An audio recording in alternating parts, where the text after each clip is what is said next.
Hello, today we're going to build AR-15 from parts that we got from Palmetto State Armory. I'll go through all the parts that we got, some of the tools that we need, and then we'll go step by step and get this thing built. This is what we had purchased.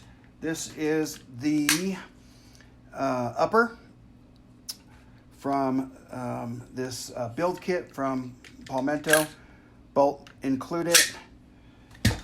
Comes with the pistol grip, adjustable stock, comes with all the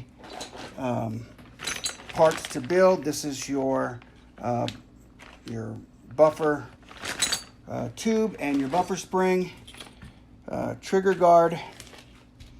This is your pins for the upper and lower connect.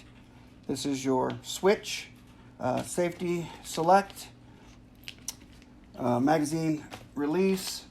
This is your trigger assembly. There's your trigger in there. There's your hammer. And this is your bolt release. Also picked up magazine. This kit here, without the magazine, was about $4.50. This I picked up was, I think, 15 or 20 bucks. Picked this thing up. This was about $12. And then purchased the lower receiver. This was purchased from Palmetto 2, just shipped separately. This was about 40 bucks plus shipping. So we'll go ahead and get this organized and put this together step by step, and let's get this thing built.